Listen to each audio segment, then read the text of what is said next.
What's going on, everybody? Eric here for the Unlockables podcast. Before we begin this episode, I just want to give a special shout out to all the people who support the show on Patreon. These incredible people are Chris from 1 Hour, One Decision, Stephen Pay, Dave Jackson, Chris Copleen, Rick Firestone, Colby Moyer, Keith Gasper, and Nikolai at Night. Words cannot describe what your continued support of this little podcast means to me. Now, let's get on with today's episode.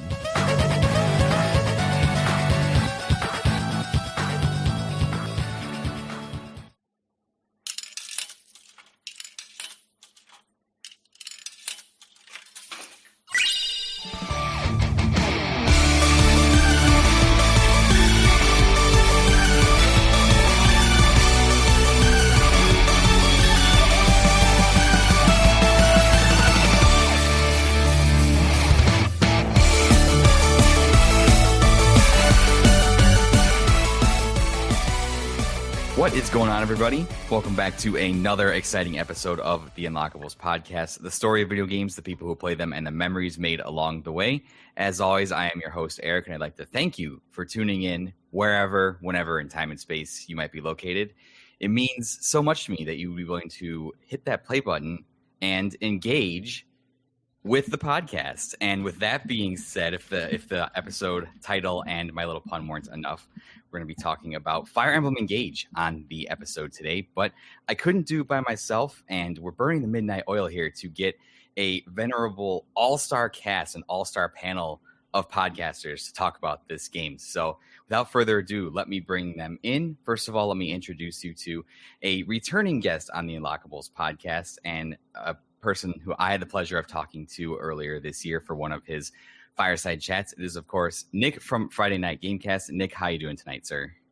I'm doing great tonight. Thank you, Eric. I'm really excited to be here. I'm incredibly hyped to jump on the Unlockables and talk about Fire Emblem with my good friend Alejandro, of course, joining us today. Really excited. Yeah, and first time here. Yeah, if Nick didn't spoil it at first, we also have another venerable guest and a fellow Fire Emblem expert on the podcast here.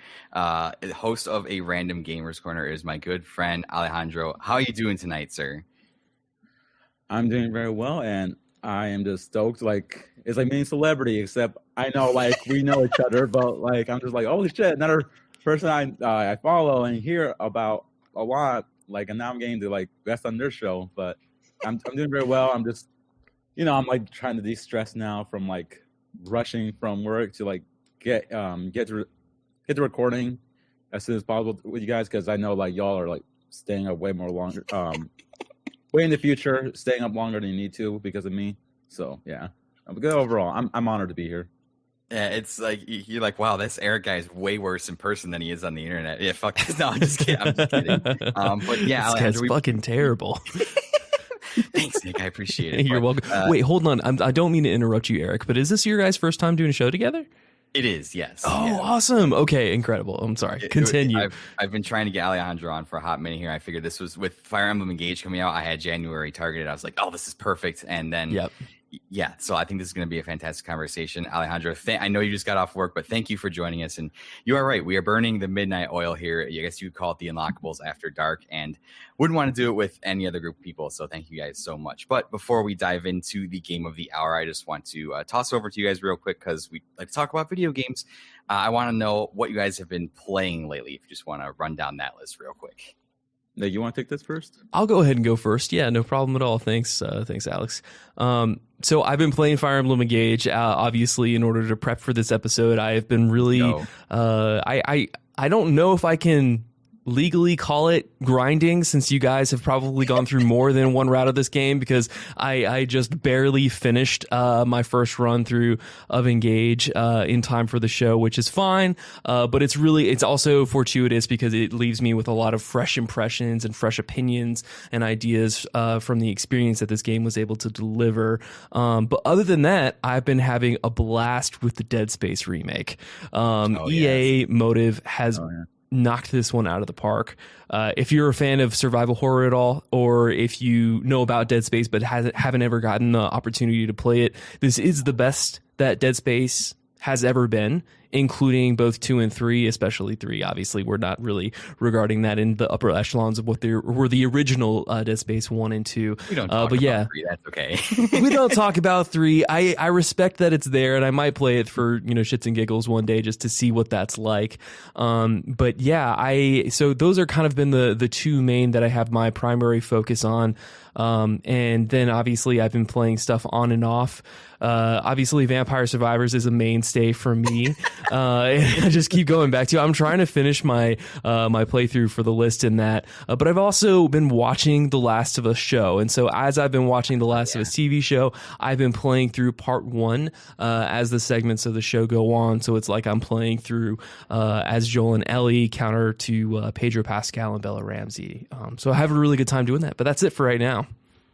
That's really cool. I haven't talked to anybody that's kind of been doing that, play the game alongside the show. So I've heard nothing but great things about the show. My wife and I are waiting for it all to be out so we can just binge it all in a weekend because smart.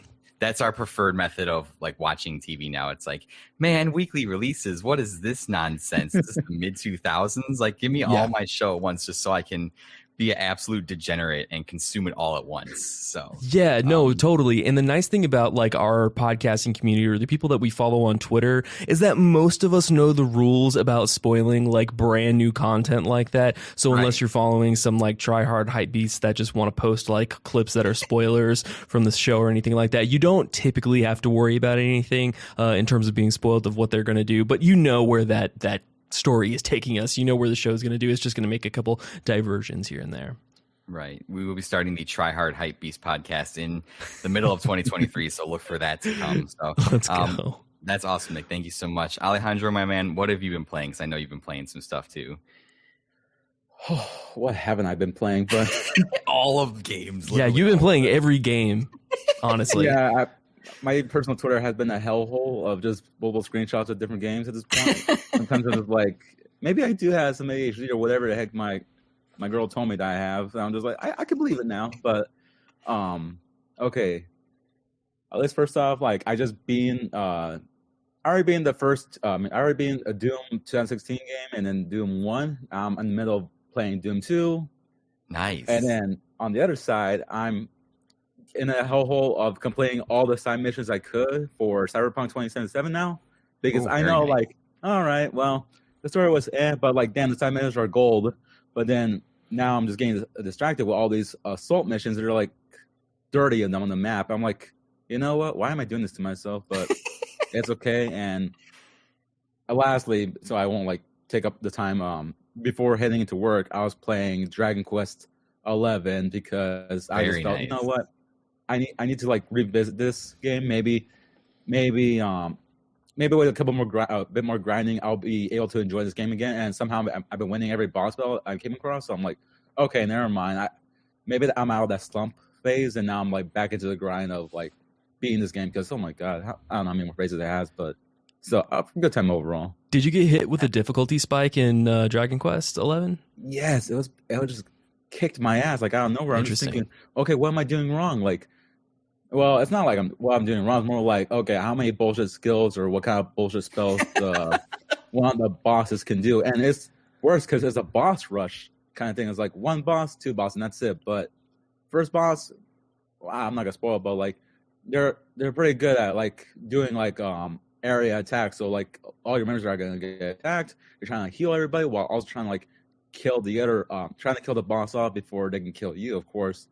And then the second boss comes up, and all of a sudden, like everyone's like is like either getting seduced or they're getting confused. And on rare occasions, one hit KO. I'm just like, I am not having a good time, and I don't know what happened. I think 2 more levels of grinding, and I was able to beat the boss. And I was like, yo, yeah, 2 levels, that makes sense. That's gonna help out a lot. But right, yeah, I've heard.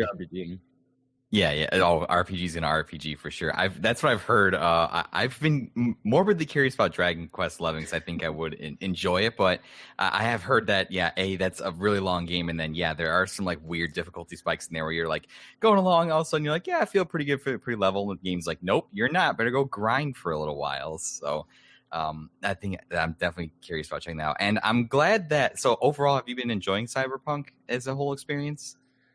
Oh man. You weren't there when I was podcast talking about it. That's a big sigh. That I don't know what that sigh means, Alejandro. What do you mean by that? Okay, what did I say in Dave Jackson's Discord? I just said, like, well, Cyberpunk was a game. Like, It was a video it was game. definitely a game. Like, that was my impression after, like, being the game. Let's put it this way. After being the game, I went to work, and I was, like, thinking about other games. By the end of my shift, I realized I hadn't thought about Cyberpunk once after the ending. And I was just thinking, damn, Interesting. that was a bit...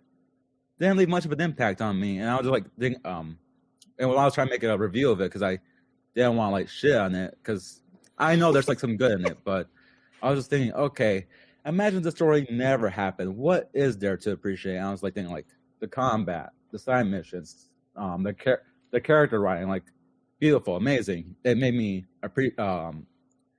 more interested in the world itself than the story. So, What I did you guess, like, did you think that depending the on- story just like didn't hit for the notes that you were looking for out of that world, or did you think it was just poorly written? that's the thing. It gave, like, these great ideas, like some good themes, but then it didn't, like, I guess for me, it didn't deliver, or it never went anywhere with the themes that it set up and such. So I was just thinking, okay, big missed opportunity. The Cyberpunk Edge Runners definitely hit the mark, but this just felt like, I don't know if it's just the ending that I chose, but at the same time, I felt, you know what? I don't think it is. It's just that I just didn't. Oh wait, no. Am I frozen? No, I can okay. see you. Yeah. Oh, good. thank God. Yeah. Whew. But I was just thinking, like, okay, oh shit, I'm getting hacked right now. But no, Cyberpunk, it's an interesting game. Like, there's, like, some things you're gonna love about it. There's some things you're just gonna, like, feel about. And I do understand, like, a lot of people say, like, the visuals and everything was amazing, but I remember this time in Eric's Discord, when I sent some screenshots, there was, like, some weird brown filter, or else I called it the shit filter. Yeah, I And was remember thinking, that. why does it look like this? Like, it does not look like this that much. So I'm just thinking, maybe it's the Xbox One. I don't know, but Interesting. oh, I'm boy. glad that And the then- general discourse around Cyberpunk has kind of changed for the better, because I remember when that game first came out as a absolute train wreck, but now, like, I've listened to several people in our circle say, like, hey, like, this is worth taking a look at. So, I mean, as long as you enjoyed it, the story doesn't really matter, right? I guess. I don't know. Exactly. So, well, I'm glad that you finished. I'm gonna have to dive into that, because I've heard too much about it now to, like, not play it. I'm just gonna have to see if I can, like, pick it up on a sale or something, because I have no money, and that's hilarious. So, as far as for me, thanks guys, I appreciate it. No money for you, Eric. Yeah, it's great. As far as me on my end, I'll go real quick here. Yeah, besides, I did start up another run in Fire Emblem Engage just to kind of see if anything kind of caught my eye that I didn't catch the first time. So I didn't finish that second run, but I kind of started another one. Apart from that, I haven't been playing too much. I finished up Final Fantasy Origins Stranger of Paradise for a show that I'm going to be coming on in the next couple of weeks. And man, let me tell you, that game is, you want to talk about games that are video games, that game is indeed a video game. It lives up to the chaos meme. It lives up to everything that you hoped it would ever want to be. So I didn't expect myself to enjoy it. I thought, I'm just like, what is this crazy Nomura fever dream that they just threw out the door? And I surprisingly enjoyed my time with it, and I'm looking forward to talking about it on a episode that I'm going to be guessing on coming up here in the near future. That's going to be interesting. And then I did actually, in preparation for this episode, I started playing Fire Emblem: The Sacred Stones on my laptop emulated. So Nice. After I played Engage, I'm like, well, I got this new experience. Let me go back and play an older Fire Emblem experience. And so I threw the Game Boy Advance emulator on my work laptop, and I was just playing it at lunch at work. And I actually finished that just today. I finished the last mission. wow. So, yeah. So really, really fresh. Congrats. So, yeah. It was, I haven't played that game in probably 10 years. So it was nice to revisit that game and walk back down memory lane. And one other one I wanted to mention too is I picked up a game called Rogue Tower, and what it is, it's a roguelike tower defense game. So you're setting your towers and your enemies are pathing through the world trying to get to your tower and destroy it. And every level that you progress, you can unlock a new section of like the map that extends the path and gives you more card options to like put new towers, or you get different upgrades for your current towers and stuff, and creates a unique experience every time you play it. And it's $15 on Steam.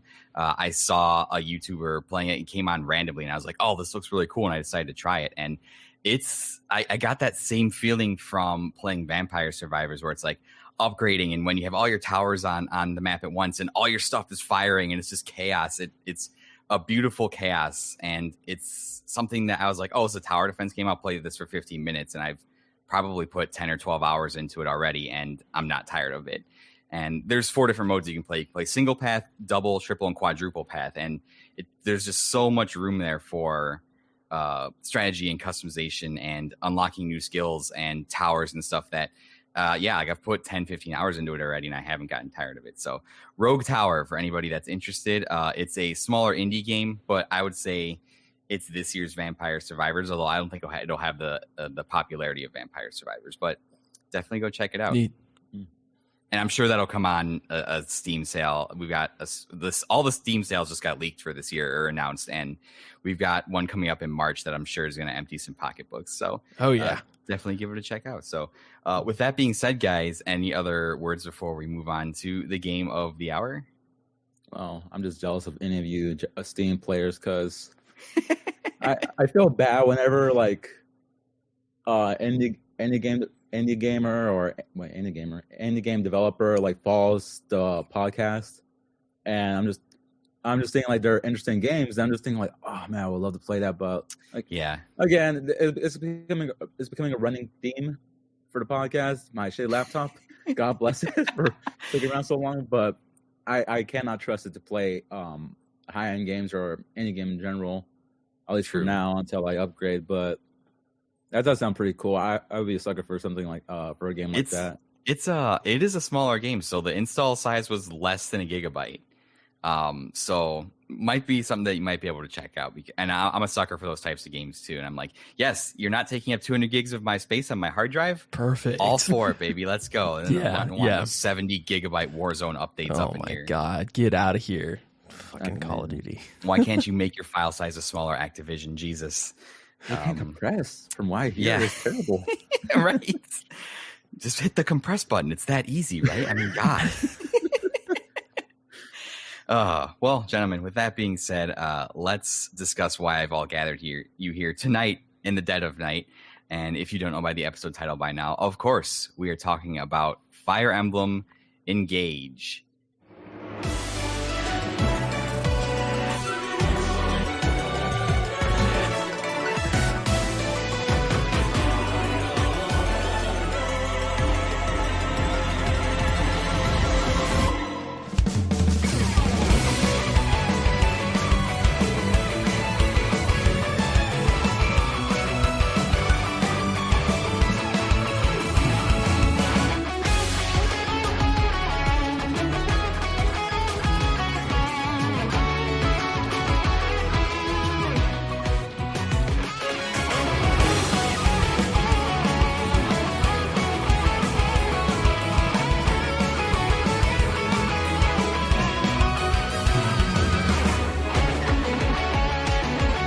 Fire Emblem Engage, developed by Intelligent Systems, published by Nintendo. It released worldwide on January 20th, 2023 for the Nintendo Switch.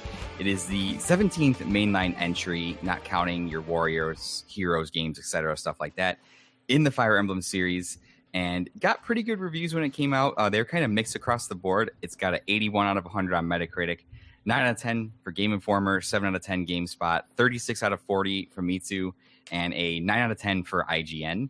Fun fact here, I just thought this was an interesting development fact. Engage was developed in the Unity engine, one of the few Nintendo published titles not to utilize a custom in-house engine, which I think is interesting because we've kind of seen the in-house Nintendo engines, gotten a sneak peek with that with when they put out Super Mario Maker, and they're like, hey, here's some of the tools we use to make Mario games. So for them to go with Unity, I thought was interesting. With that being said, gentlemen, and I'll toss it out to you guys, anybody can go first. As I said at the top, I know that Alejandro is like me. He has a little bit more experience with the series overall. Nick, you came to the series when Fire Emblem Three Houses came out. So I will toss it to you guys. What are your general first thoughts, impressions of Fire Emblem Engage before we take a deeper dive into the story and the gameplay? Just to read from what I said, just so I don't be a bumbling mess. It was refreshing to have a return to form of how the games play out, with more focus on getting straight to the action. Even if it means less story / world building, I still love the game. And I still love the look of the game. Like, we're talking about the trailer, of course. But okay, now I don't need the notes. I just realized. Okay. So, looking at it, I was just thinking, okay, awesome. Like, we're getting like return to form. Like, I was looking at everything, looking at what other people have been looking at what people have written or the translations, everything, just like find out as much as I could and see like villages being able to be visited. I was like, oh my god, we're getting like some of the old stuff back. Like, I love it, especially when you got like other things like being able to recruit during battle, because that was like something that obviously couldn't be done unless you're playing Three Hopes, but that also requires like a bit more points used for something else. But it was just, I just felt excited because I've seen like a lighter aesthetic. Things seem like a bit more, I guess not more fun because, war and shit, but I guess something a bit more, you're like, yeah, I guess so. But war, the most fun thing, obviously. Yeah. Honestly, the best part of this game. Whatever. But we're going to be going back to like things a bit more lighthearted, a bit more like good versus evil instead of like everything being political. Well, no, never mind. Yeah, I was trying to think. Wait, is there political stuff in this game? But no, that's definitely Three Houses stuff. But I'm like, there's gonna be less political stuff. Like, the water's not muddy. You could easily say like who's the good guy, who's the bad guy. Right. There's gonna be classic stuff overall, and you're gonna be having some classic characters make a return as well, but not too much to the point where it takes away the spotlight from the new characters. And I'm just like so excited. I can't wait to see. Well, that's my initial thought was I can't wait to learn more about all the emblems from the past before hearing those god awful Bond supports. But I'm jumping ahead again. But it's just awesome. I was just so very happy, especially when the first games that I got into Fire Emblem was as also like emulated, which was Fire Emblem Blazing Blade or Blazing Sword, whichever those translations decided on. Yeah. Later on, I tried out Sacred Stones. And then we had, of course, Three Houses. And I love Three Houses. Don't get me wrong. Like, I love it. It was amazing. And after a couple playthroughs, I'm just thinking, you know what? I think I need to skip the social sim part now. Like, I have all these points. Like, I really don't need to, like deal with the social sim as much as before anymore. Mm-hmm. But then we had Fire Emblem Shadow Dragon, the Blade of Light. And, oh my gosh. I mean, it was a pain in the ass as well, but like it was a blast. Like, look at this, play this game, appreciate where the game first started out from, and it was just really cool. It's a very weird shame. Well, no, it's a straight up shame, but it's very, very strange why it got removed off the eShop later on. Like, okay, I mean, forget Mark. I didn't know that. That's interesting. Yeah, it wasn't even out for like 6 months, I think. They just removed it from the store like after a couple of months, and that's it. I was like, huh. Well then, okay. But yeah, my initial impression when I saw the trailer for Engage, ecstatic. Just straight up ecstatic. Yeah. Nick, how about you? Yeah, I have very mixed opinions about this game. I think that the reflection of the scoring, where the scoring is at, is honestly an accurate interpretation of how I think people overall are going to receive this game. This is not hitting the heights that Three Houses did for me. And I think objectively from any Fire Emblem fan out there, I don't think that this would hit those expectations that I think a lot of the diehard fans that are looking for a lot more story and a lot more, support conversations that are, interesting in lore building for the world that is taking place. I don't think Engage is there. when we talk about that from a narrative perspective and from a writing perspective, for sure. I really want to know who at Game Informer and IGN got paid by Intelligent Systems to give them a 9 out of 10, because this is not a 9 out of 10 game. I'm sorry for coming out so spicy, but yeah, I mean, GameSpot seems to land exactly where I'm at in terms of looking at this as a 7 out of 10, and I think 7 out of 10 is a little bit generous, considering how much the gameplay has to carry Engage. But overall, kind of just to reiterate a lot of the things that Alejandro said, I think that there's a lot of good to take away from Engage. I will say that I've had more fun playing this game on the Nintendo Switch than I've had, plenty of other games that I have on that console. And I find myself getting lost in just, throwing some meaningless type of, television on the TV while I have, Engage in my hands, and I'm just listening to something in the background as I'm going through a battle or as I'm thinking about how I'm going to make my moves.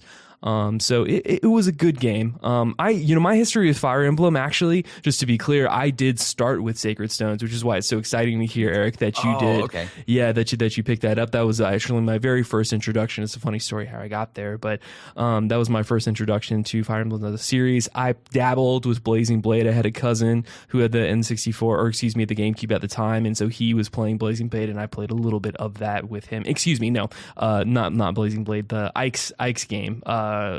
Radiant Dawn? Radiant Dawn. Yeah, one of those. Radiant Dawn, excuse me. Yeah, it was Path of Radiance, I think, was the one specifically that I got into. And so that was really fun. That was it. I mean, those were really good games. I am incredibly curious as to what Awakening was like and what Fire Emblem Fates was like. Both of those games really, really intrigue me because of, I think, just the art style and the aesthetic and the kind of what seems to be a much more darker tone to those games than Engage was. I don't know if Engage was a breath of fresh air for really long time diehard Fire Emblem fans. I can only imagine that it is, because the overall attitude and the tone of this game is positive. So I got to give it kudos for that. Because a lot of the times when you get bogged down in, kind of what Alejandro was saying before, when you have a lot of top heavy lore and narrative that deals with incredibly heavy stuff like regicide or, patricide, that sort of thing, parents don't ever survive any of these games anyway. So you kind of know that that's going to be, bundled in, with these packages. But I just think that overall, there's a lot of good notes that they hit on this game. None of them had anything to do with the story, and we'll just go ahead and run with it from there. Yeah, being a parent in the Fire Emblem universe is probably the worst job you could ever possibly have in any video game. Yeah, fatality rates are through the roof right now. Not good. I would say the survival rate for parents is probably less than 10% across the entire series. It's not great. So, I think you guys, and I'm sorry, Nick, I didn't mean to assume earlier. I thought that 3 houses was your starting point. So I didn't mean to misinterpret that. So that's okay. Yeah, no worries. But as I agree with both the points you guys are kind of making here, and you're absolutely 100% right. The review scores kind of mark the general feeling of the reception of this game. And as you read, and I read more reviews for this game than I normally read reviews for any game, just because I have this weird relationship with the games media industry and reviews and stuff like that. Yeah. But that's kind of where the argument kind of fell on. If you were scoring this game higher, it was because you were placing more value on the tactical gameplay, which we'll get into, but spoiler alert, I think is absolutely brilliant.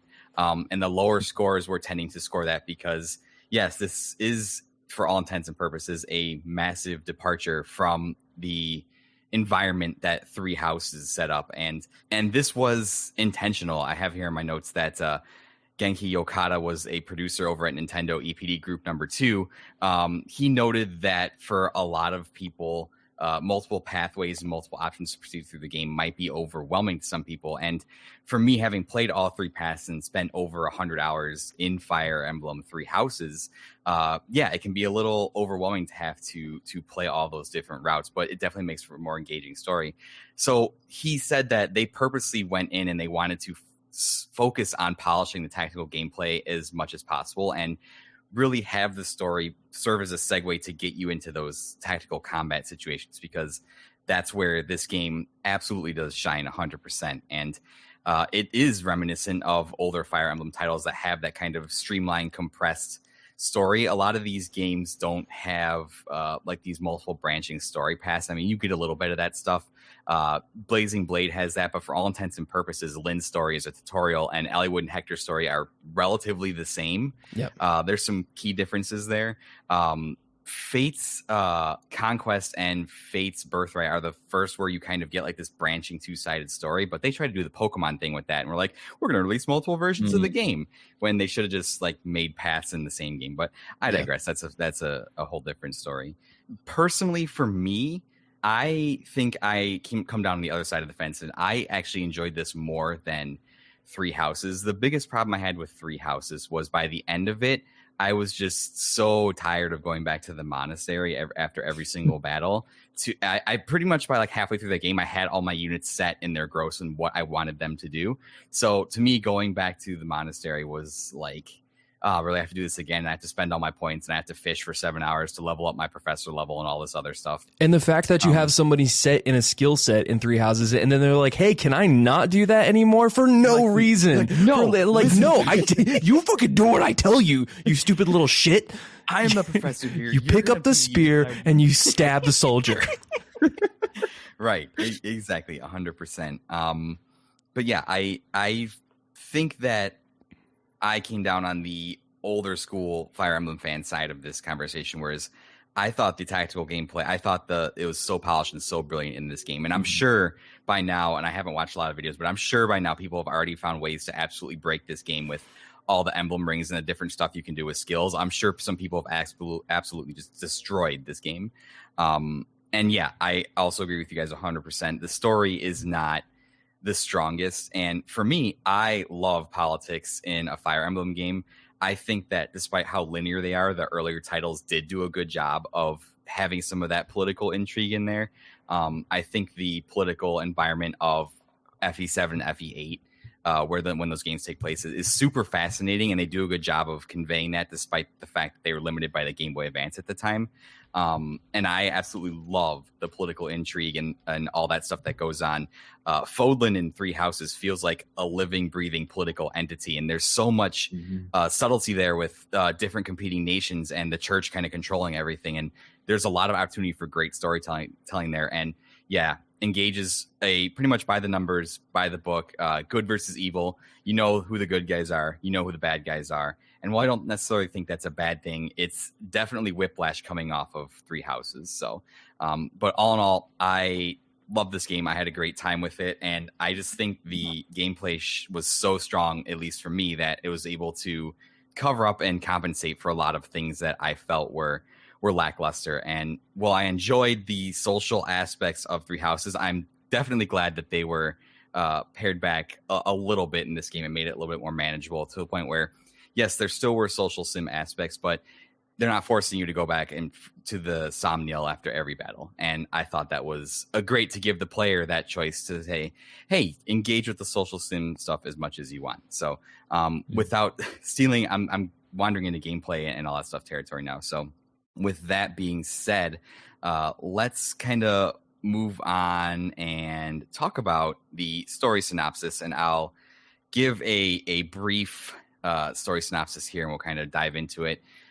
That being said, there will be spoilers for this game, so if you don't want to be spoiled on the story of Fire Emblem Engage, maybe just stop listening here and come back after you played it, or don't play it all. So the story synopsis is 1,000 years ago, the divine dragon Lumera sealed the fell dragon Sombron away, but her child Alir suffered a grave injury and has basically been in a coma for the last 1,000 years.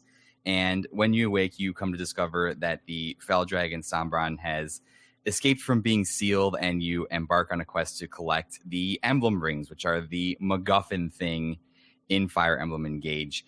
And this all takes place on the circular continent of Elios, which is comprised of the four main countries of Firene, Brodia, the most bro-chad country ever to exist, Elugia, and Salm, and with the Holy Land of Lethos being right in the center. And like we alluded to in our general impressions, the main gimmick of this game is these things called emblem rings. This was featured heavily in the promotional material, and this was basically the thing that was bringing these older Fire Emblem characters into this game, and I will list those off real quick here. So we had the Ring of the Hero King, which had Marth from Fire Emblem Shadow Dragon, Ring of the Caring Princess, which had Celica from Gaiden / Shadows of Valentia, Ring of the Holy Knight, featuring Sigurd from Genealogy of the Holy War, Chadboy Sigurd.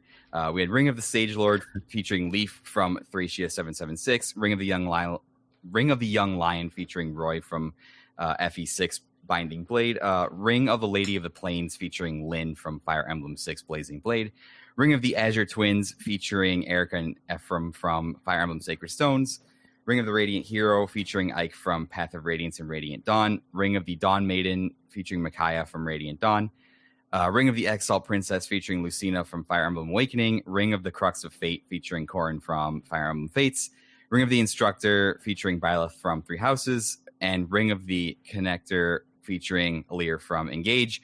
For story reasons, we might touch on that or not, because we're just going to go everywhere with the story in this one. And there are obviously other characters with the DLC, but they're not really relevant in the story. And we've got all of our basic Fire Emblem tropes pretty much covered here. We've got an overly revered protagonist. We've got an ancient evil reawakening to threaten the world. We've got friends and enemies coming together to stop a greater threat. Plenty of dead parents, multiversal stuff, and time travel stuff going on. So we hit all of the Fire Emblem tropes in this shorter game, and it's absolutely fantastic. So with that being said, gentlemen, Alejandro, I'll toss it over to you first. Story impressions, what did you like? What didn't you like? Emblem Rings, just kind of go wherever you want to with that, because I'm terrible at structuring my episodes. Okay. Well, okay, let's just... So, like, just anything I could cover? Like, go nuts. Anything you want to talk about related to the story. Story. It's funny you mentioned Whiplash, like, going, like, you know, dealing with all the politics and serious, heavy stuff from Three Houses. And have you played Three Hopes or no? I have not played Three Hopes. I will probably pick it up on a sale. You're lucky. You don't have to. You don't have to, Eric. You can say that one. That's fine. You don't. I'm a sucker for Warriors games, but you know. Original Warriors, yes, play that one. But okay, now Engage. For me, it was like a bit of a relief to like, okay, like tone things down a bit to like go into Engage, because I already knew what I guess in a weird way, I knew what to expect. I knew the story wasn't going to be as serious. I knew characters were going to be a bit more silly, but I was still hoping to God that they would still be well written. And luckily, despite the cringiness of some characters, for example, Flan, you know, the most popular girl for everybody, you know, right? Flame, yeah. Just me? I'm just kidding. Yeah, no, I agree. She is something else. Oh my God! But having flashbacks right now. The story, I sort of expected it to be like lighthearted, so I wasn't as hard on it. Though it is disappointing when they missed out on some world building, and when I say it was just some, I mean like quite a bit actually. Like it's cool to like visit these places here and there. And I was thinking, oh, okay, cool. We could visit these. I mean, we could walk around in the map, walk around the battlefield after like the battle is done with. I was hoping maybe we could find some pieces of lore here and there. Like I thought that would be pretty cool. I mean, I would take that advantage. I'll take the opportunity to like lay pieces of info out here and there on some maps of like, hey, Here you go. You want to like learn some stuff. But unfortunately, that didn't happen. And another thing, which I thought was a big missed opportunity, when later on in the story, there was like a continent that sunk. It was a continent, right? Or just a kingdom overall? Something like that. There was an additional landmass that was essentially like the Fell Dragons like kingdom or whatever. Yeah. That sunk into the ocean, which is a pretty cool concept. But yeah, continue on. Yeah, I was just thinking, okay, why can't we just learn more about that? Like, whatever happened? Like, what caused them to all? I mean, pretty sure Sombron had a big part in it, but still, I wanted to see like what caused it to go back. Like, how was the whole political field of everything before Sombron came into the picture? Because apparently that mofo isn't even originally in this homeland. So I was thinking, okay, wait, now we're getting into more of his story. Like, okay, guys, talk about the story first. The story, I knew what to expect, but I still expected a bit more. So if you were to ask me, like, okay, like if you were talking about the world, if I were to rate the world building, it would be like a 3 or 4 out of 10. Like that's just me just trying. That's me being fair because again, I'm gonna repeat myself way too much, but I just knew what to expect, but I want some more out of this game because it's Fire Emblem. It's kind of like normal for even like some of the very few, first games. Like they were still like bothered, like, oh, okay, so we got the kingdom of this going on, but at least for this game, like, okay, we mentioned some of the names of the important big figures. We mentioned the kingdom, but other than that, we just only learned more about like, okay, how are connections back then. If you doesn't certain supports, so I'm just thinking, I don't think you should like hide some lore points behind supports. At least that's for me. I mean, I feel like maybe that's just like a little bonus lore, but not like actual lore. If I were to like compare it to Three Houses, then yeah, I would say Three Houses wins, even though it's complicated with how you gotta play multiple routes, like all 3 or 4 if you want to be that die hard to like learn all the lore, to learn. Well, I just said, yeah, like go through all the paths to learn the lore completely for the world for Fodland. But then over here, we just kind of like we got everything we needed to know. It just like wasn't enough. Characters though, I fucking love the characters. I'm just so glad. Like I love the characters. Like they'll be interesting, or some would just be weird. And I can see, like, as the memes have said, as everyone has most likely mentioned before, Aaliyah really is the most normal person out of all these weirdos. Like, their parents, yeah, they're wacky, but holy shit, they really are like the normal people compared to everyone else. The most basic protagonist we could have ever asked for. Like, they should have made her silent. Like, at this point, like, in my opinion, treatment. Sorry to interject, but like, yeah, I genuinely feel like that it would have come out more favorable in the end if they're trying to tell the story of this, you know, diverse cast of characters that they do have on the docket for Engage. But it's just like what they did with Aaliyah's personality and her story. It's just like you could have totally just made this like a fill-in, like a, you know, a reflection for the player. Like you didn't even need to voice act it. So I don't know if do you agree with that, Alejandro? I thought they were fine. I mean, let's be honest, it's a celebration game, and I just knew that even with the weird hair, the hair colors, I felt like, okay, there's gonna be probably Marth light. Like like if you just like take away less from Marth, like, okay, what hardships has Aaliyah gone through? Like, yeah, they lost her mom, but like, let's face it, that death in the beginning just wasn't well earned. Like they gave a great performance, surprisingly, but it just didn't feel well earned enough, like for them to like cry out as much as like, what did their memories come back? But no, it was just like they were just really they just really felt bad about losing pretty much a mother figure so early after waking up. So I'm just thinking, okay, man, I just got. It's really bad when I'm trying to like really think hard and try to give this game give some weird story decisions a chance. Like I'm just thinking, okay, maybe it's like waking up a child for the first time or whatever, and like, okay, yeah, it's a grown ass adult, but like they're like very naive. They're trying to get used to the world. All of a sudden, they lost the mom they lost a person that they're supposed to call mom and such, and now they're trying to, and they're not like going to be all used to like fighting and everything. Like, I mean, it's a pretty funny moment of saying like, no, we run. When Vander wanted to throw hands with those monsters in the beginning of the game. And I was thinking, like, you know what? Makes sense. Like, why the hell you want to fight these creatures that you hardly know about in the first place? So, I don't know where I was going, but all right, characters, of course. Characters are fun. I think some of my favorites were like Panette, her brother Pandreo. I think it's Pandreo. Like, that fucker is weird, but I love him. Like, the fact he almost gets everyone to fucking howl, and even when you're selecting him on screen, he fucking howls as well. It was just endearing. Or also like Ivy, just a weird bumbling mess. Like you thought, like okay, she has a cold demeanor about her, but no, she's a bit of a dork. I just felt like I could find something likable about these characters, which I'm just glad about overall. I don't think any of them feel cheap in a way, but fuck, I think Goldberry is a special case of like, holy shit, I don't know how to feel about you. Like you're the most narcissistic piece of shit around, but you're entertaining while doing so. So I think that balances out. I don't know. Combat, I fucking love the combat. Like I feel like they added more than what I was expecting. Because okay, shit, we got some wolf units. That's freaking awesome. Like other than just the cool factor, but the critical animations. Oh my god, it just like threw me back to like the old days of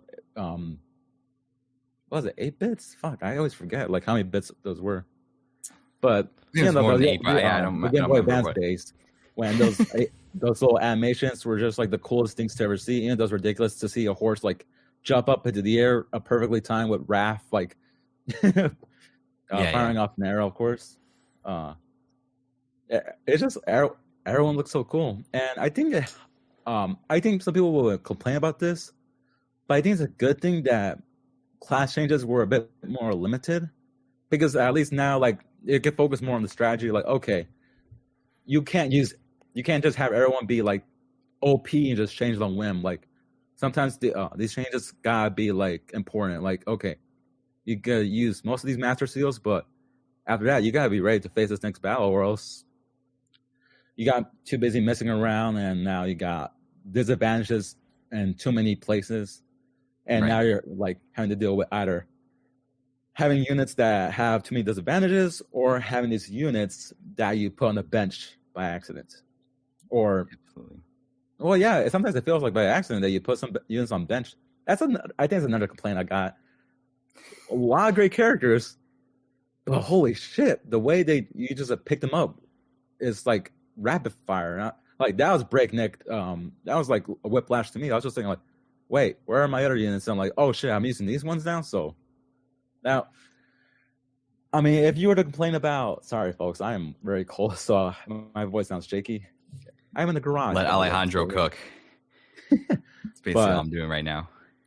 Yeah. But what characters? Yeah. But there's plenty of characters to love. Pretty much get to know, of course, or just like in general, if you're like feeling a bit iffy about them, I understand. But it's just the character writing isn't weak. But I love that a lot of some of the personal skills come into play for the combat. So that's always a great plus, of course. Especially like it's a bit reminiscent of the crest from Fire Emblem 3 Houses and Hopes. Yeah, Hopes. Especially like when I had this one unit, Panette, one of my favorites, of course.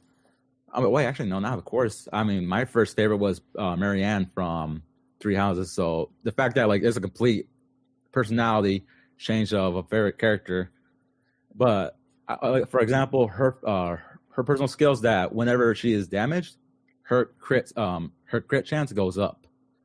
So we have a psychopathic decision I made was she was near you know that one map where if you were to unlock one of the doors of the village that was already attacked, it would just unlock it would just open up more enemies for you to find. Yeah, I chose that mistake. I was like, oh shit, this is not gonna look good. But then I just realized that was the dock map, right, where you could visit the houses and all the enemies would come out. Yeah, after that, I thought like maybe a turn rewind would be great, but then I just realized, wait, Bandit needs some XP to farm out, and I realized that she's in the dust cloud that was like poisonous to you, but like not great for the enemies because like if it disappears, their bonuses go away. So I was thinking, Pennant, I am very sorry, but you're gonna take one for the team. And I had someone fire off that, I guess, explosion shot or whatever. They're like arms, they're like fire cannons. Yeah, but then the next turn, she's like, she knocked out everyone. So I was just like, damn, that the strategy in motion. But like, I just got lucky there. Yeah, and absolutely. Nick, do you have any thoughts on kind of, we touched on it a little bit when you were talking about your impressions, but story beats for you or the story in general, what are your thoughts?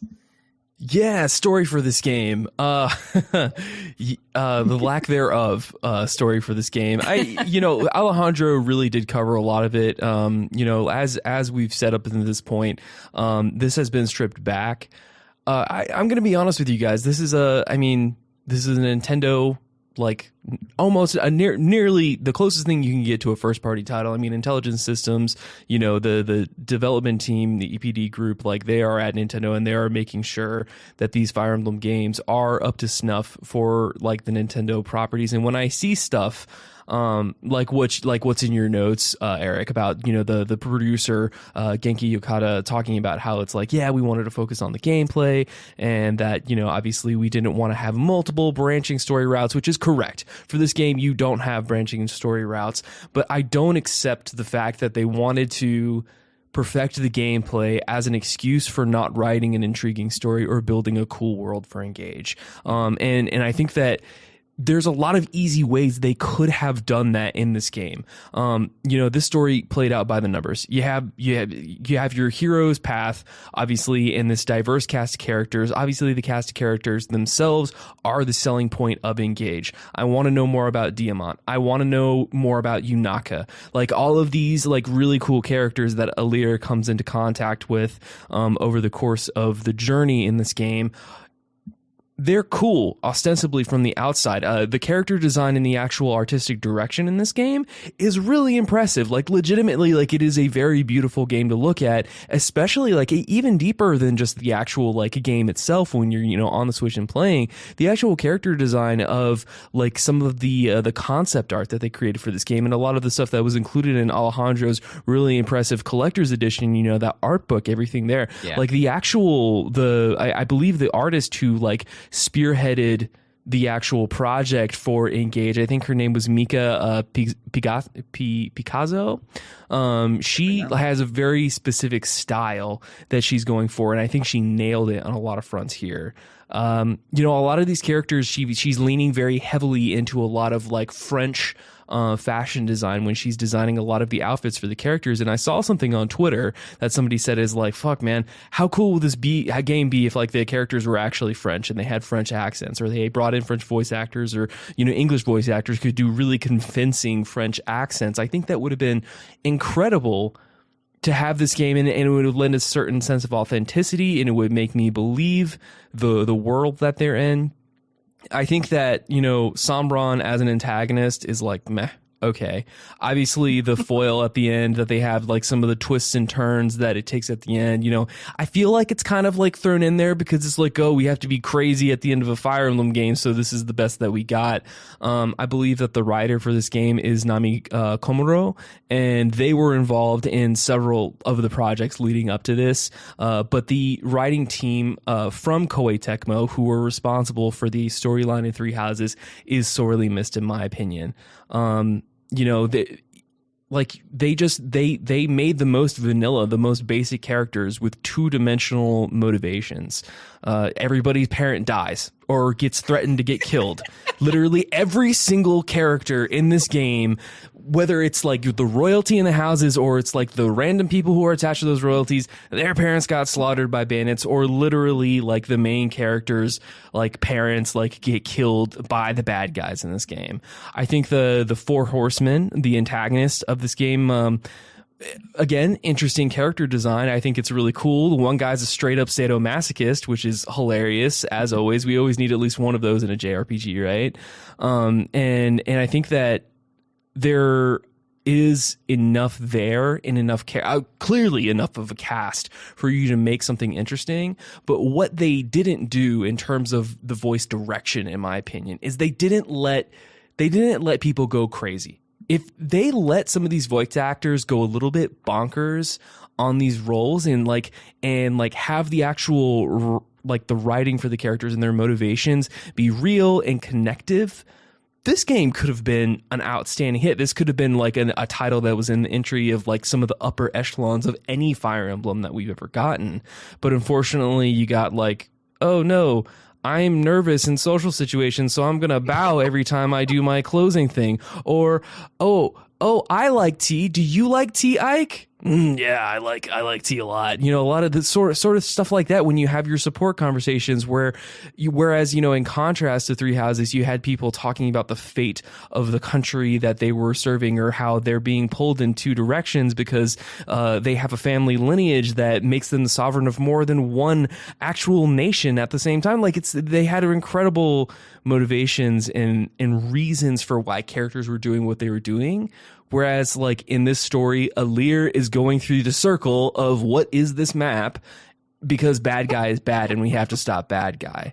And, the story, it is what it is. I wish I could just sit in at the writing table and just be like, hey, let's go bonkers. Let's see how like wild we can make these, because the characters are like scratching the surface. Some of them are really kooky. Some of them are interesting. They have little flavor text that like shows a lot of promise of what they could have been under the helm of a different writing team. But we got what we got, and that's kind of where this game is for me right now. Yeah. I'm kind of on the fence on both sides here. On one end, I think the overall for the characters, first of all, I want to say that I think the voice performance is really good, and they got a lot of voices for these characters here. Except whoever did Hortensia. God, oh my God, I cannot listen to that direction. We will not talk about Hortensia. Okay. I think the writing does a disservice to this game. It's something I realized too in playing Kingdom Hearts. It's that the voice acting in Kingdom Hearts is actually pretty good, but this is the way that the writing is delivered does not lend that voice acting a lot to do. I think the voice cast in this game is fantastic. We've got some people that have done most recently have done some like My Hero Academia work. Yuri Lowenthal returned as the voice of Marth, which is awesome. Another one, which is absolutely incredible. And we got Zach Aguilar back as Byleth. So the voice cast and the people that they employed for this game is really good. I think I agree with you 100%. I don't think the writing was there up to snuff. As far as like the general story beats go, yeah, I tend to roll my eyes at a lot of like the more tropey Fire Emblem stuff. And yeah, here we go with the spoilers. I think by chapter 3, your mom is dead. And that death scene is like the longest death scene of any death scene I've ever seen. Oh my God, she just keeps going. Just kept going. I'm like, how are you not Please gone die yet? already. Jesus. Right, you're just laying there. And then sure enough, we got another one a couple chapters later. King of Brodia ends up dying and getting turned into like basically a zombie, and you have to fight him, which is like another trope. So he's gone. The Ivy's father, who was the King of Lugia, he's gone. So yeah, pretty much if you're a parent in this game, like you're not safe at all. Unless you're in Storm. They said it was one step far when they're in Psalm. They were like, "Oh, that's too many parents. We have to save this one. This is the one that we're just going to choose not to kill." I would appreciate the consistency at that point. Just fucking kill her, man. I think the Queen of Farinay survived too. I believe she was okay. Yeah, she was like in two scenes, so she might as well have just been dead. Anyways, sorry to be a little bit harsh there, but there were certain spots in this story where I felt like it picked up. One spot in particular I can feel is like kind of the mid-game crescendo, which kind of happens in all Fire Emblem games in chapter 10 and 11, when you've gone through this adventure around this circular continent, and your main thing is you have to collect the emblem rings, because when you collect all 12, that will help you defeat Sombron. And in chapter 10 and 11, you basically get all those emblem rings taken from you. And I really like that story beat combined with the gameplay, because you've been operating in this whole time that, I'm going to collect all the emblem rings and defeat the big bad guy, and then all of a sudden they're all taken from you. And what follows is two really stressful chapters where it's like the first one you're taking the fight to the cathedral, and then in chapter 11 you're literally trying to escape for your life. And then I think at the end too, the last like 4 chapters where you have to destroy the crystals to destroy the barriers so you can actually go and confront Sombron. I think that's a really good crescendo point in the story as well. So there are definitely peaks and valleys and moments where I think the story does very well. But overall, yeah, it definitely doesn't have the strength or the political intrigue as like you guys said, your Three Houses or stuff like that. Or even like Alejandro said, I think there was a big opportunity after every battle, you can like explore the map of the battle, which I thought was kind of a cool touch, but there's nothing in them to do really. Literally nothing. You can adopt animals, and collect resources. And I think like hiding some tidbits of lore in there about the country, about the world, I think would have been really, really cool and a really awesome way to kind of build out the lore of that world, because, you know, being a linear Fire Emblem game isn't an excuse for this game to do that, because I feel like when you go back to like Blazing Blade or Sacred Stones or FE6 or some of those older Fire Emblem titles, despite that those games were linear and basically just shuffle you along from one battle to the next, and there is no in-between point for you to socialize with your characters, they still do a really good job of building out the worlds in those games. Like FE7, you know, 1,000 years ago, there was a war between dragons and mankind, and they basically destroyed the entire continent, and 8 heroes rose up. And from those 8 heroes come the 8 nations of the world. And that kind of knowledge is always operating in the background. It gets tied into the modern day, and the different countries and provinces have little tit for tats and fights with each other, and they're all kind of operate. It feels like a living world, that there are other people that live in this world, and there are stakes. In Engage's world, I just feel like there's nobody there except the kingdoms and the heroes. And it's just like, okay, like what about all the people? Like what's going on in the world? And there's no point in the game where I felt like I was like saving people. I just felt like that I was just traveling on this ring around to like to go to different kingdoms. Yeah, no, and the thing is that exactly to your point, it's like those maps that you sit in after the match, and it's like clearly the designers were like, oh yeah, this is your opportunity to talk to your actual people, but it doesn't increase at your actual support ranking at all. Whenever you talk to them, you collect what they call are like special points or SP, fragments basically, like fragments that you can use to do work back at the Somniel with the rings and stuff. But like, but for example, like you have that moment where it's like the King of Brodia is kidnapped, he gets turned into a zombie, so you go to the Elusia Castle, you have this, you know, first confrontation with the King of Elusia, who turns out to be just a puppet of Sombron, and the way that I played this level is I got Diamant to really go up and just basically wipe out his dad, right? To just kill him, you know, put him down, you know, put him out of his misery, that whole thing.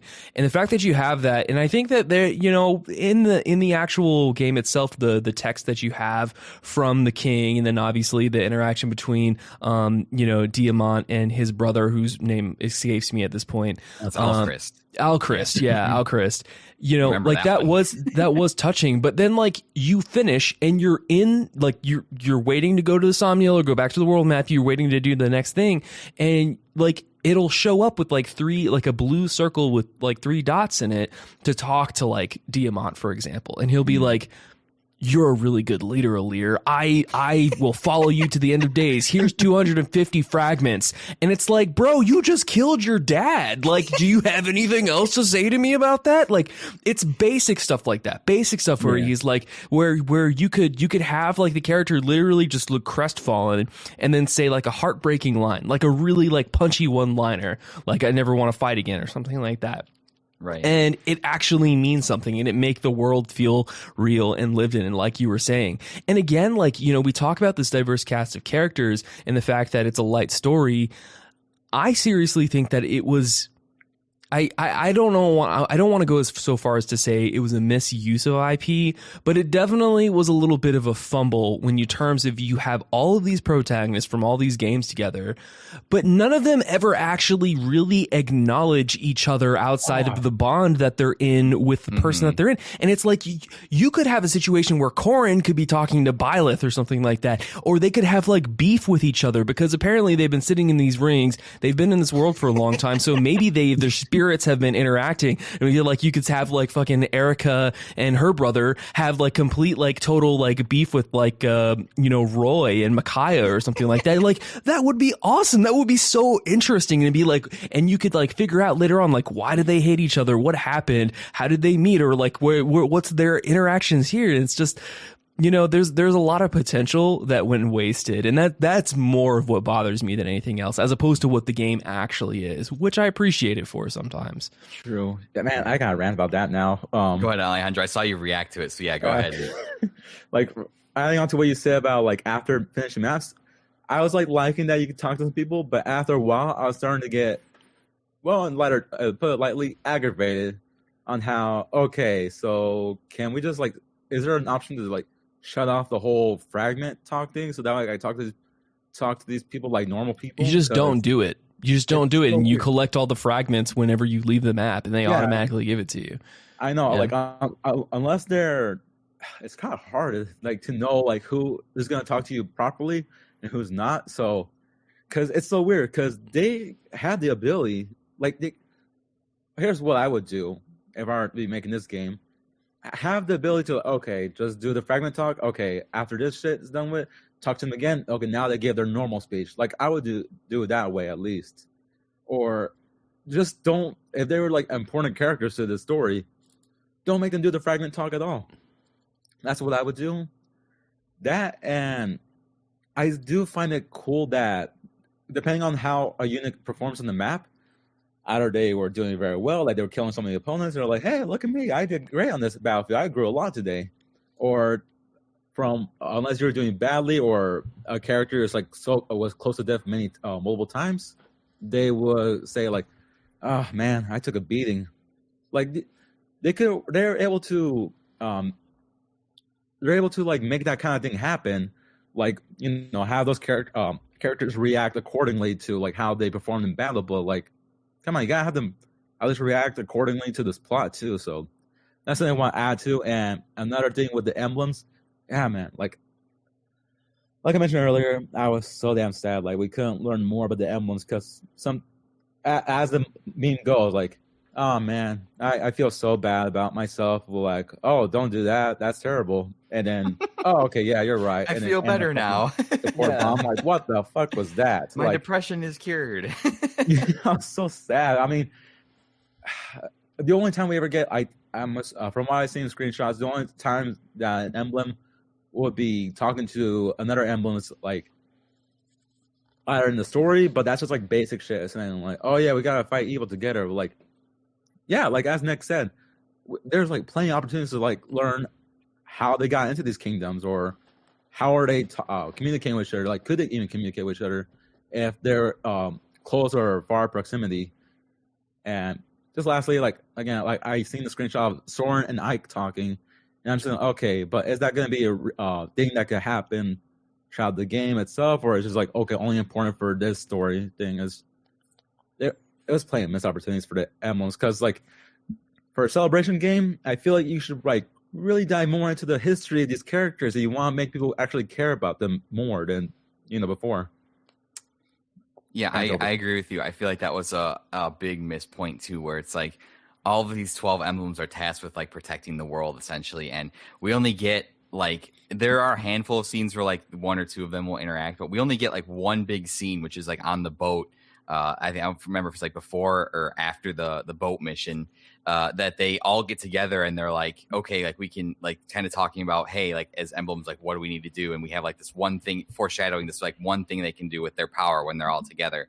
That's really the only, the miracle. That's the only time that they really like all ever get together and kind of interact. And I would have loved to have seen like you're drawing from across 20 or 30 years of Fire Emblem history, all of these great and iconic characters, you know, that are, I would say, pretty recognizable nowadays, that Fire Emblem has become pretty popular.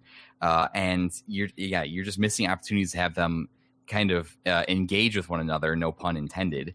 Like I would have loved to have seen like Marth engage with Lucina, who, because like in Awakening, Lucina pretends to be Marth for a couple chapters. And when she first, or just, stuff like that. And or like maybe seeing like Lynn and Erica interact. And I feel like that's definitely a big kind of missed opportunity. And I kind of share Alejandro's sentiment too about, you get so many characters, kind of like you get characters in like batches of like 3 or 4, because they did the whole Fire Emblem Fates thing where like each lord has like a couple of like vassals or retainers with them. So pretty much every time you're getting like a lord of a major nation, you're also getting like 2 of their like protectors, and that makes your roster pretty big pretty fast. And really like the main lords are the only ones that have anything to do with like any cutscenes. So really you're just getting like Alir, and you're getting like Diamant Alcris, Alfred, and like just the main lords are the ones in the cutscenes, and all these other characters like aren't doing really anything at all. So Yeah, I agree with you there. It comes to like just story and communicating, there are definitely some missteps. To me, though, one thing that Alejandro mentioned when he was talking about Panette and his story about the dock mission when he went to the house and there were a bunch of characters and stuff.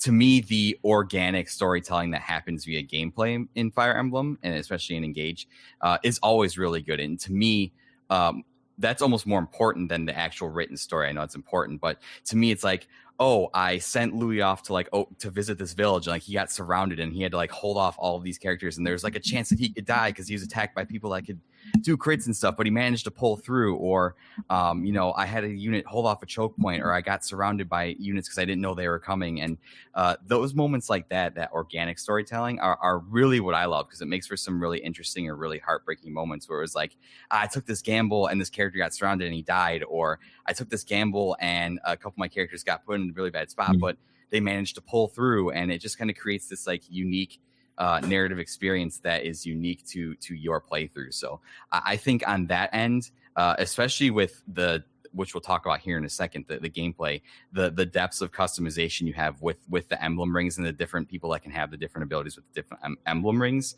that organic storytelling that happens via gameplay is infinite, and there's a bunch of unique ways that can happen. So I've really enjoyed and loved that aspect of it. So there's a lot we could say about this. I think that we all tend to agree that story, not this game's major strength. I don't think anybody that you talk to outside, like that's either in the Fire Emblem community or looking in from the outside, would disagree with that.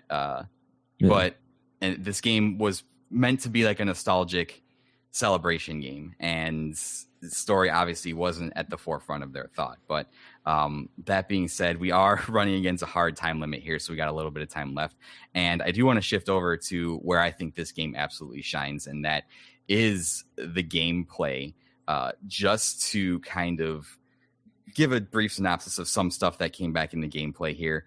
There are some returning things from older Fire Emblem games that kind of went out the door in Three Houses to make it a more approachable experience.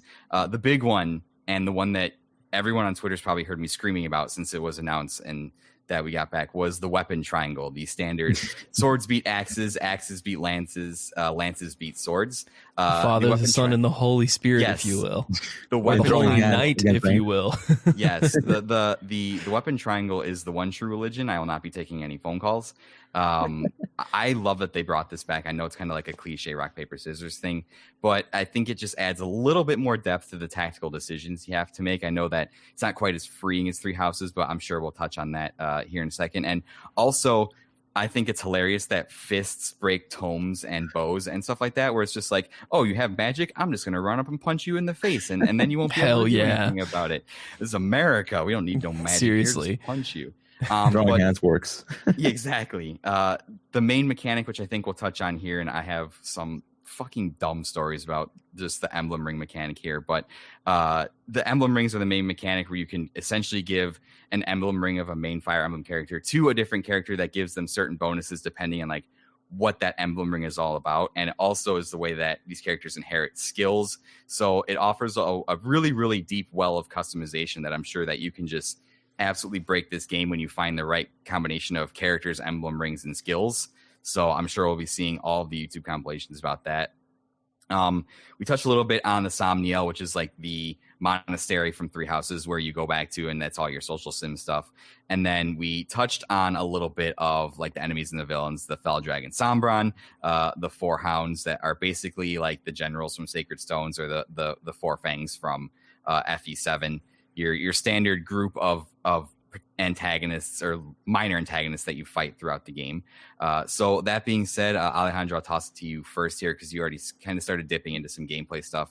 For the classics, of course, I love Village, the Village visiting thing, because I felt like that was like a little added stress to the gameplay. Like that's always fun. Village visiting was huge. I understand that people don't. That might be a minor thing to people, but I loved seeing that come back.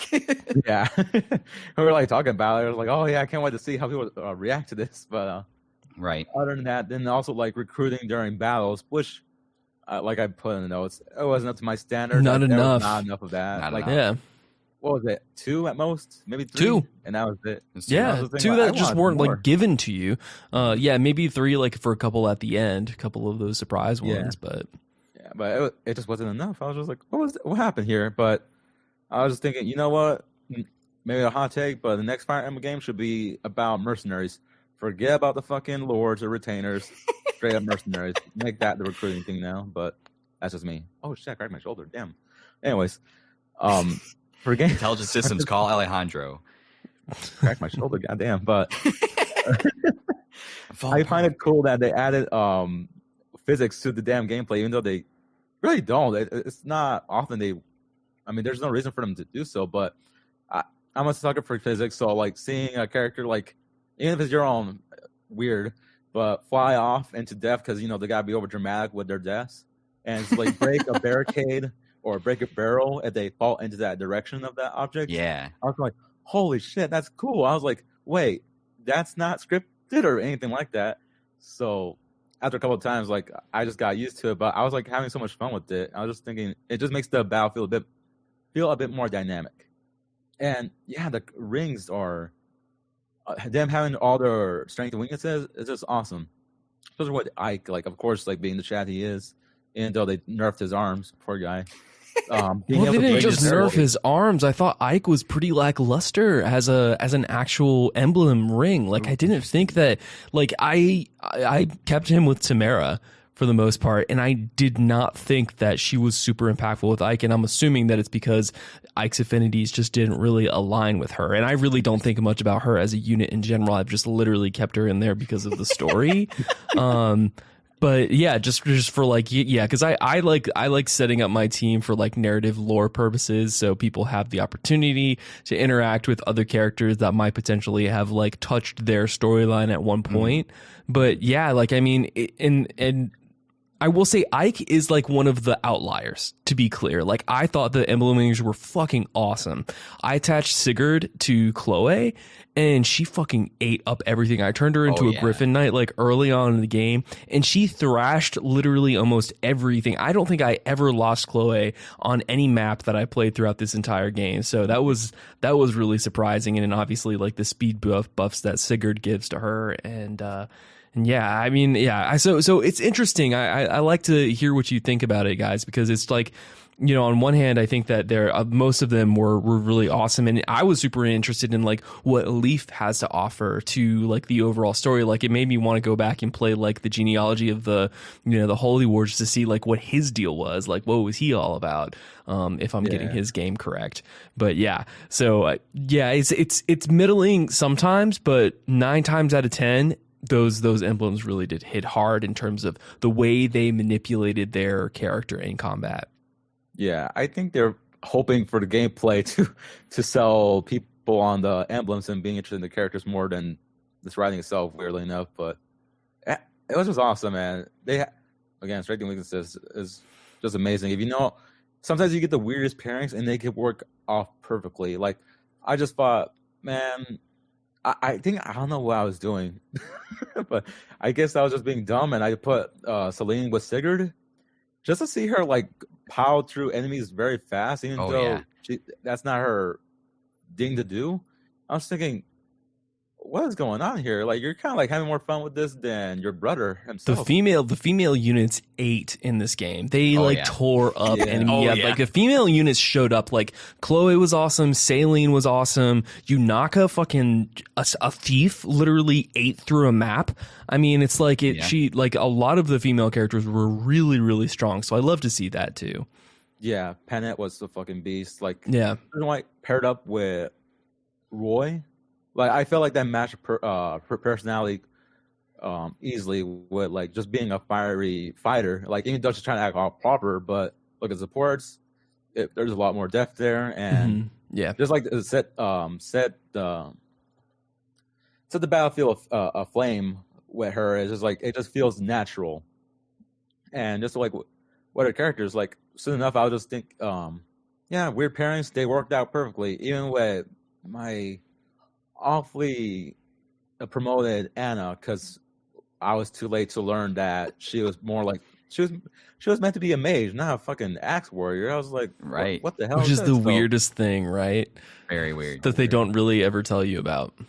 Yeah, and I don't know. I was just thinking like, where's everyone seeing these growths? Like, I was like, look, like everyone's like showing like, oh yeah, these are the strongest growths, all this and that. I was just like, what the hell? Like, everyone gotta be doing the most, and I'm over here like just I don't know. I'm just winging it, and I've been having a good time at least. But I've just been winging it, and still have it. Just have a good time overall. The combat just awesome, and I think, and just to like not take up time again, I think they did great with the whole break system. I was nervous at first when it was announced, but I was just thinking, okay, let me maybe play it at first and see how it goes. And turns out it is awesome. Like it's a big high risk, high reward kind of thing. Like depending on placement of placement of the units. Where if you break an enemy unit, you got great opportunities now to attack them with different units because they can't attack back. At least for several attacks until all of a sudden they got their weapon again. So I was like, oh, okay. That's fine. Interesting. That didn't happen to me. Really?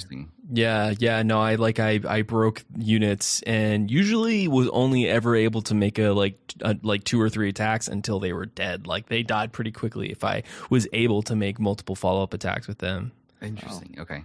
Well, I guess just to be clear, that was a leader that got hit like multiple times, but then all of a sudden got his weapon back. So I'm just like, I guess a leader is just cool like that. I guess yeah. And I'm done. Like the combat was just amazing to me. Like just great overall. Yeah, I think that from a tactical RPG gameplay wise, it was the most fun I've had playing a Fire Emblem game in probably a long time. That includes Three Houses. I think that Three Houses does a good job of making its gameplay more accessible to newer fans, which I think is great. But I do like a little bit more of the structure that is like, okay, your units are on this predetermined path, and this is the end of the path they're going on. You have to kind of build your army from there. I know it kind of takes away from the customization of being able to have like whatever units be whatever class you want, but that is still possible with the emblem bonding system. It just takes a little bit longer, usually a little bit longer than like you can get in one playthrough, which I know, Alejandro, I'll circle back to you, but that's one of your gripes there. Nick, I'm surprised because I actually found Ike to be one of the most useful emblem rings. I slapped him on Diamant, and he just destroyed, especially when he has the one ability where if you you can move forward and then you can use his emblem ability, which is like where it increases his defense and resistance, and he can't move for like a turn. And then after the next turn, at the start of the next turn, he does like an AoE attack that like hurts everybody around him.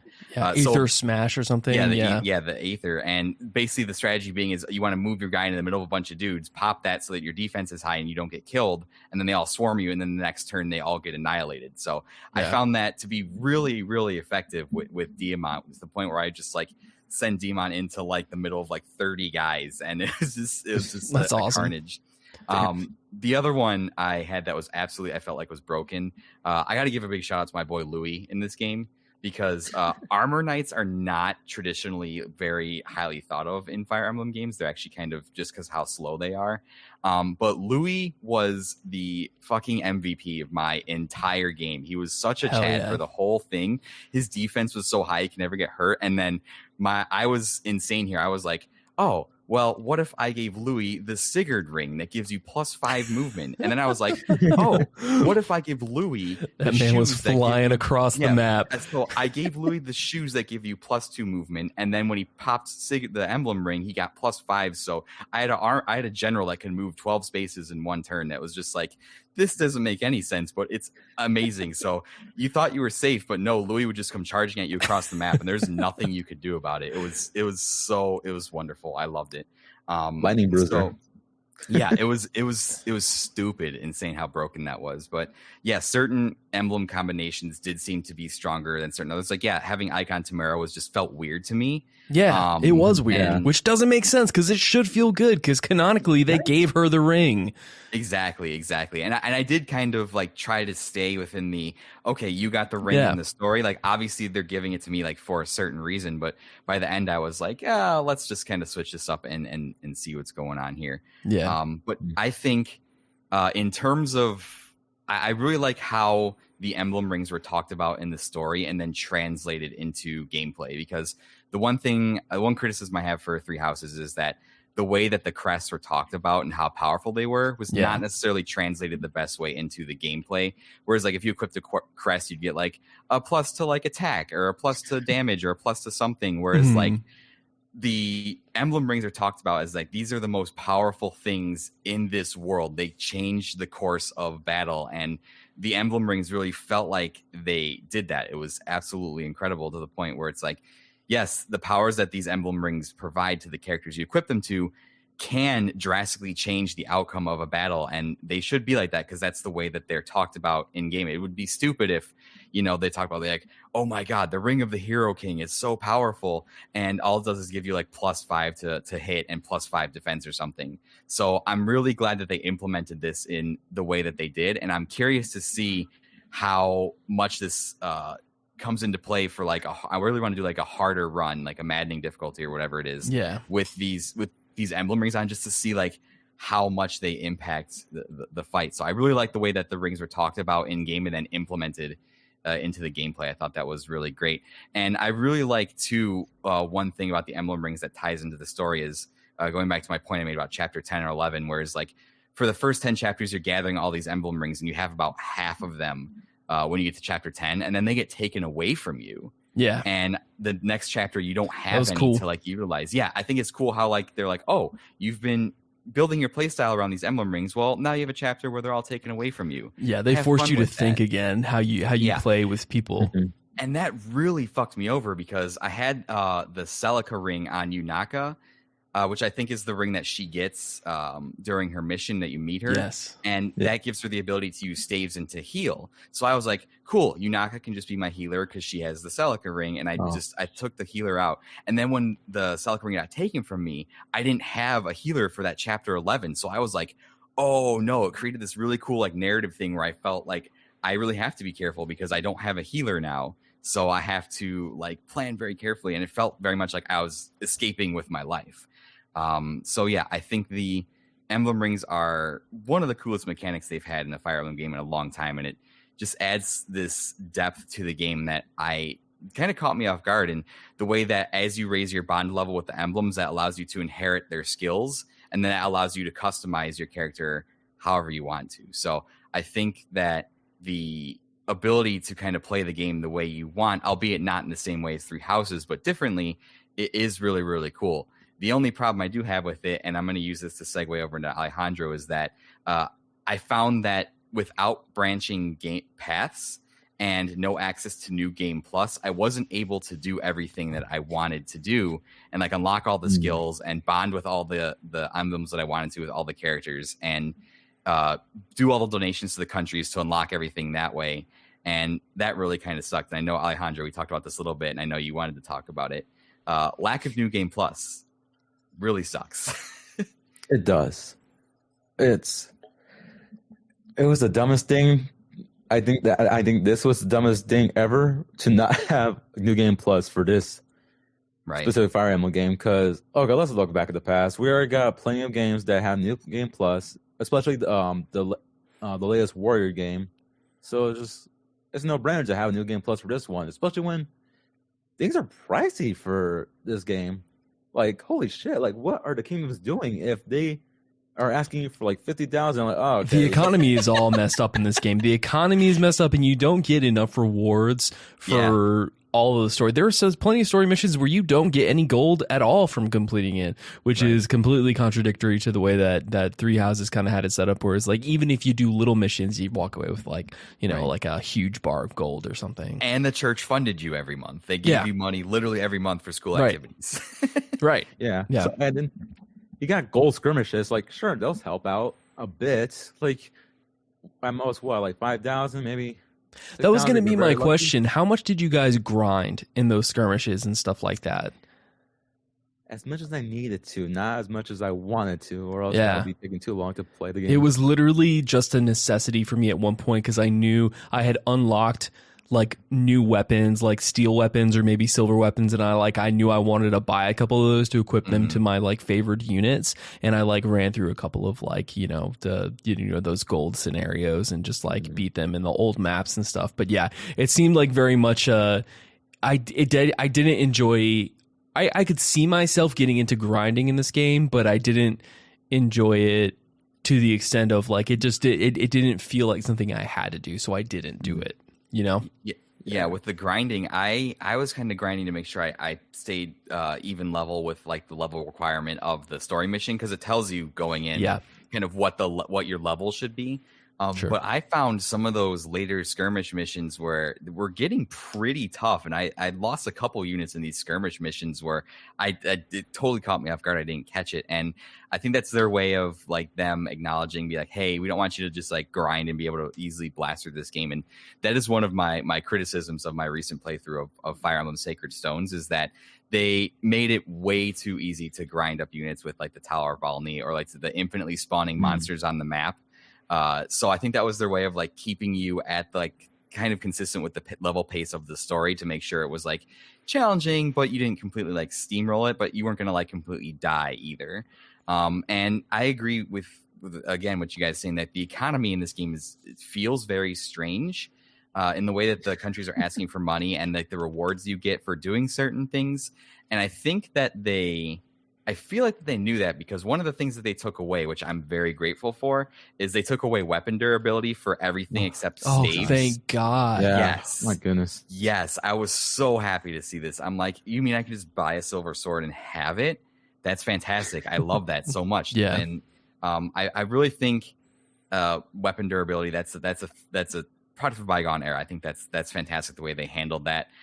There was durability in Three Houses, right? If I remember correctly. Yes, there wasn't magic tomes though. You just knew magic innately and had a certain number of magic uses per map. So there were tomes. It was just those did not have a usage limit on them though. Okay.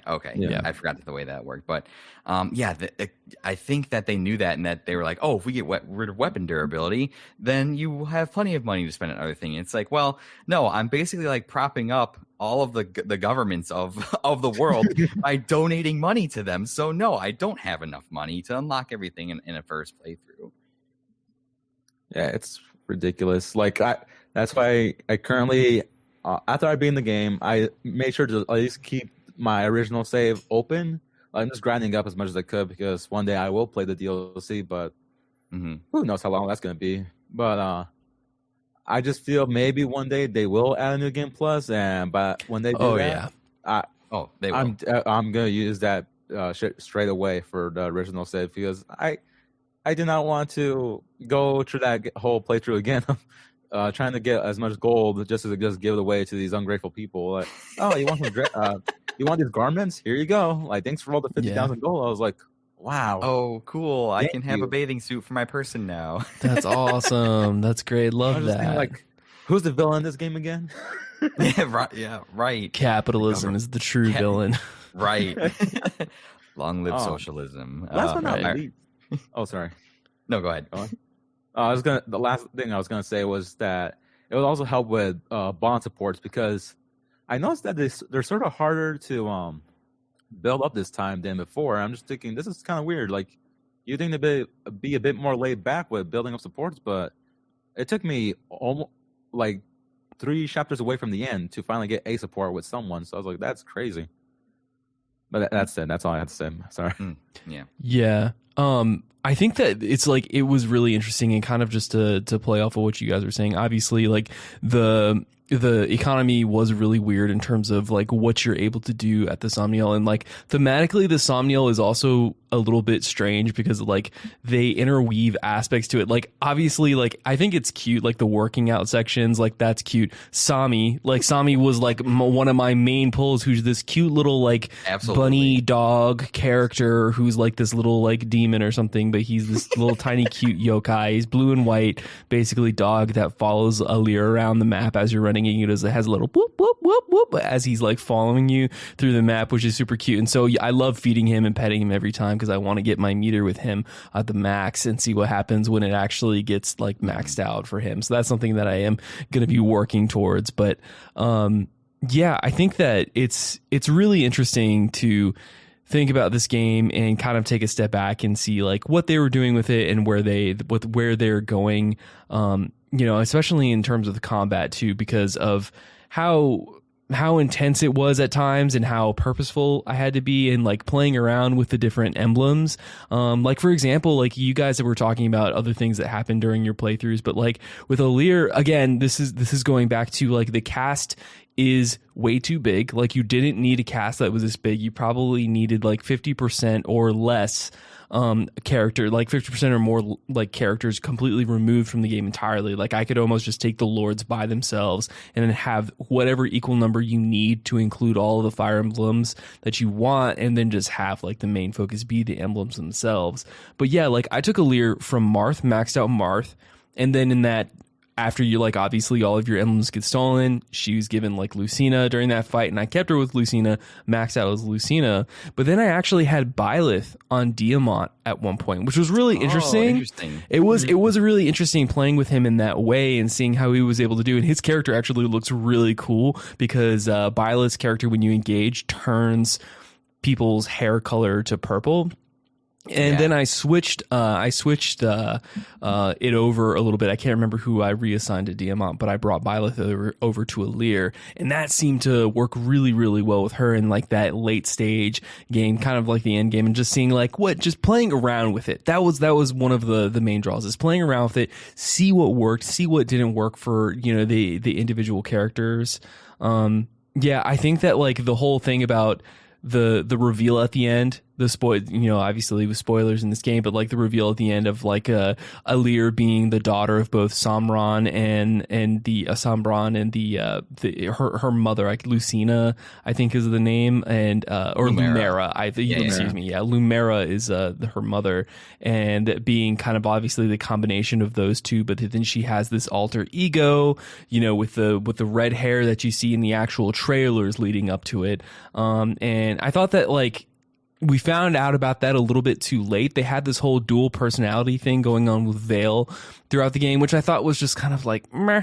That's fine. That's okay. Yeah. But they tried at the end there, so I got to give credit where credit is due. Whereas like those sorts of aspects are interesting, especially where Sambran is like talking about the emblem of foundations and like his whole motivation for stuff like that. I thought that was really interesting. One thing I have to note, and I want to know where you guys land on this, for the sake of time though, just to hurry it up, but I actually came into the game being like, oh, the music is meh, but then slowly I find myself, humming the theme song. Da, da, da, da, da, da. Like I'll like hum that to myself as I'm on the workday. I'll be like, okay, so the main theme, a lot of the music is pretty catchy. Did you guys like the music in this?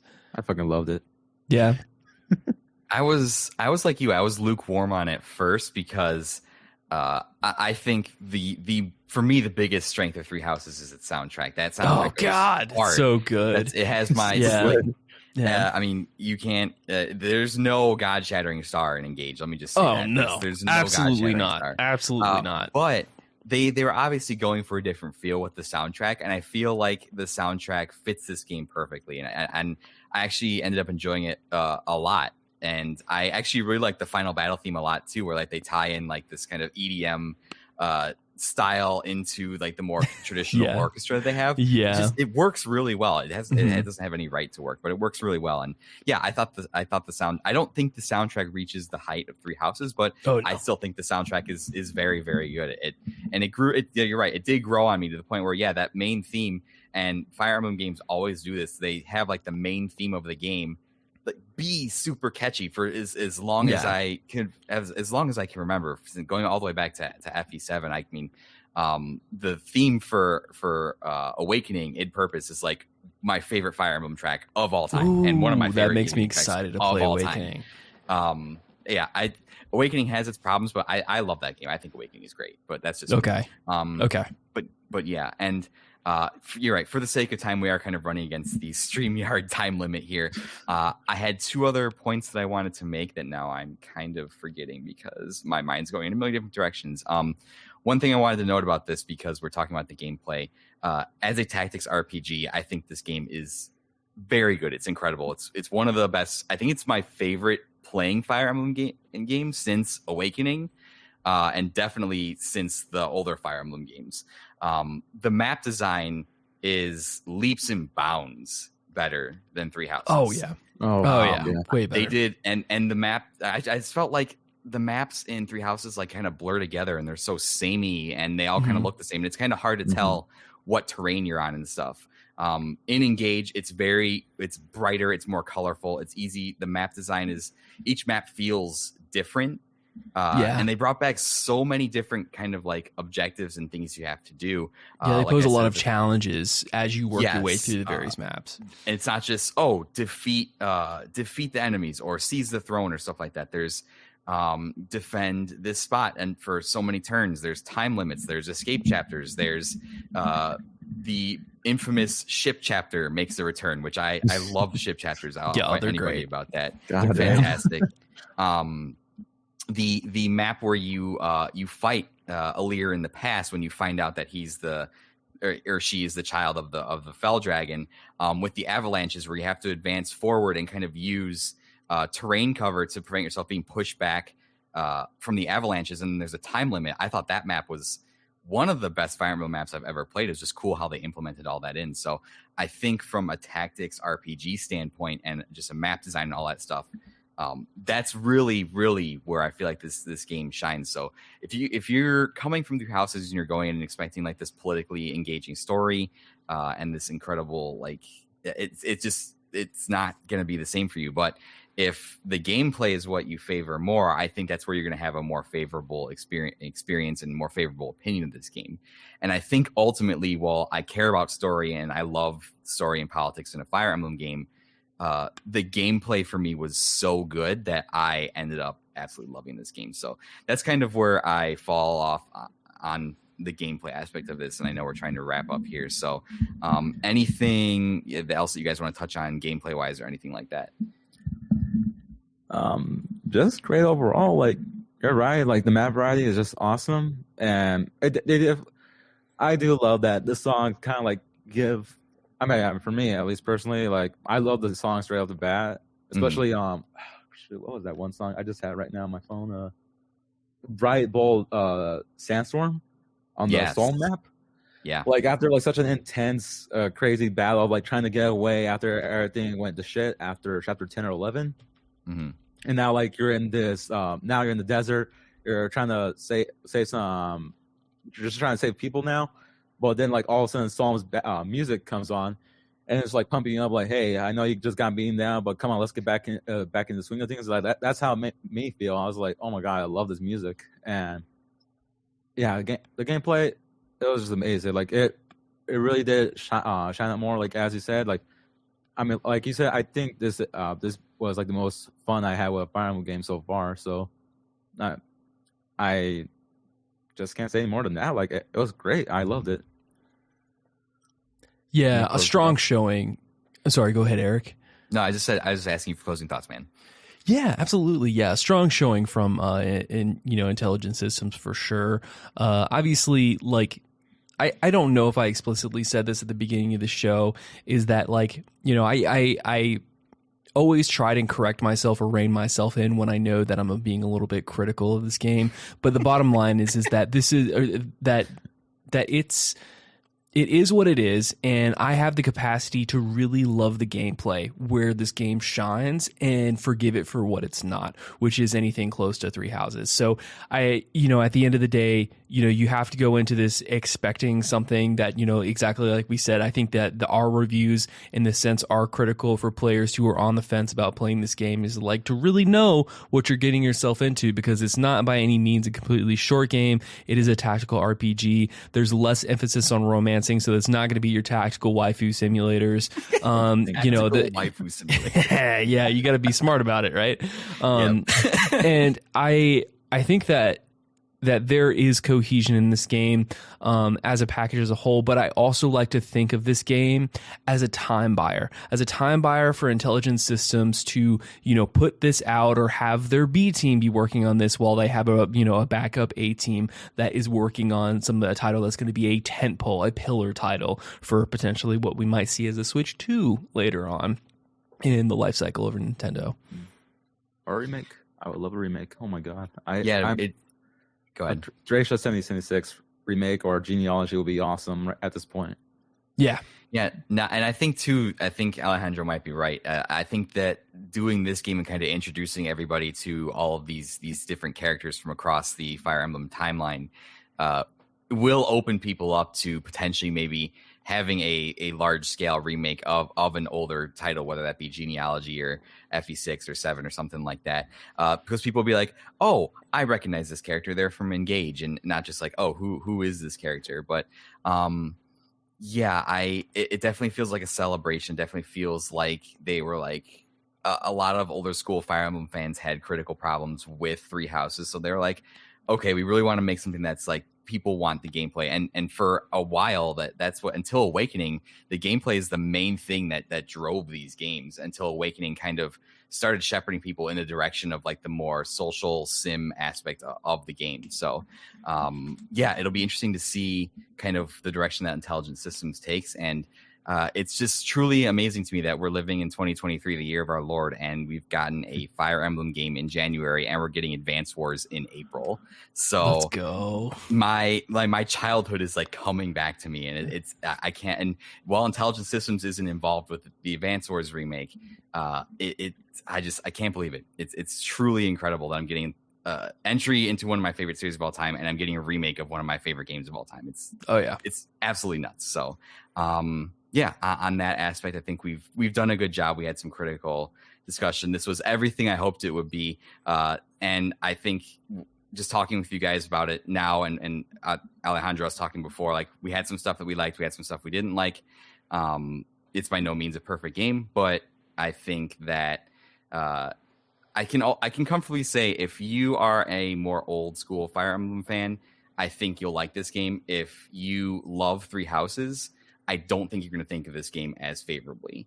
And I love Three Houses too, but I just have a wider breadth of experience with the older games. So I feel like that's the general consensus, and that's been the consensus since the reviews have come out. And I don't think that's going to change at all unless like they add some new game plus stuff, or they just completely blow it out of the water with whatever DLC they're going to toss in there. But I can't really see that happening. So that's kind of where I'm going to leave it at that.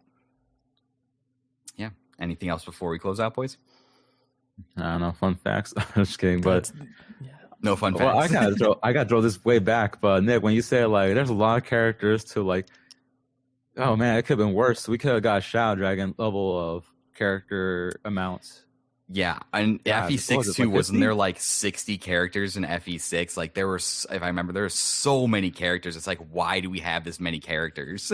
Yeah, that was ridiculous.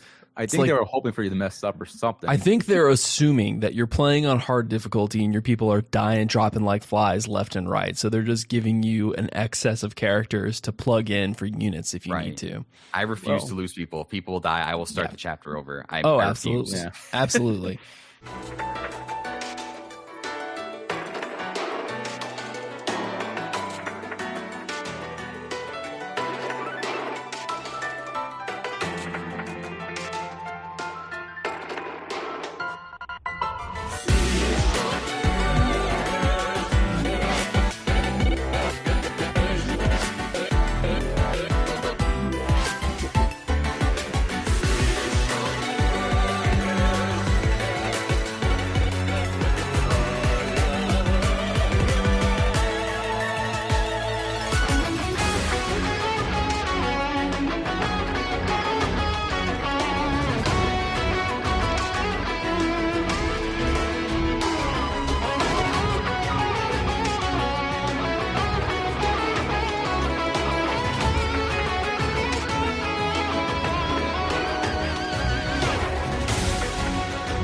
I just want to thank you guys so much for coming on, for working with the time here, and we're up pretty late here. We're all running off adrenaline and caffeine, I'm assuming, so we'll make this pretty quick. Before we go, I want to give you guys the opportunity to shill what it is you do, sell your snake oil or your alternative medicines on my podcast, whatever you'd like to do.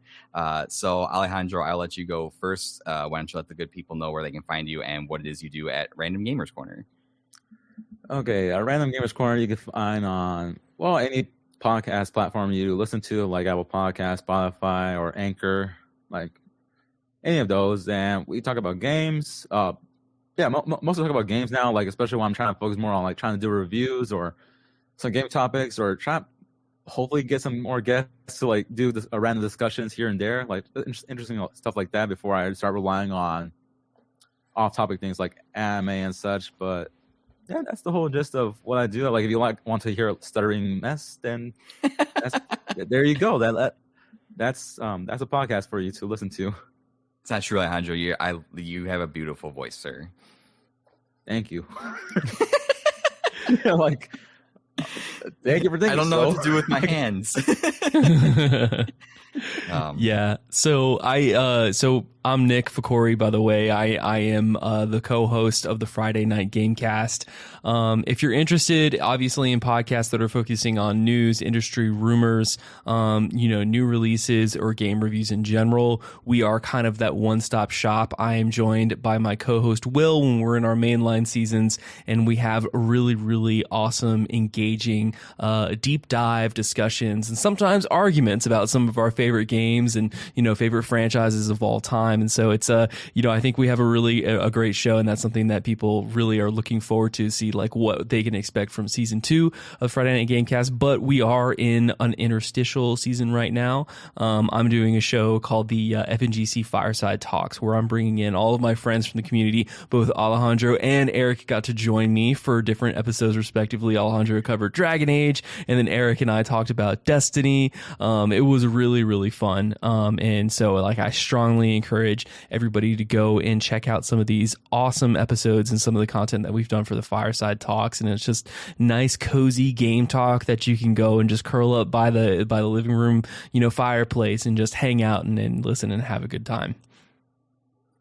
If you're out there listening, this is your first episode or maybe your 60th episode. I don't know how many I have out right now, but a Random Gamers Corner and Friday Night Gamecast are both in my weekly rotation for podcasts. Anytime there's a new episode, I'm usually listening day and date because they do fantastic work over there. So go listen to those two shows, or else I will find you and make you listen to them. Yes, I like to threaten my audience to make sure that the point gets across.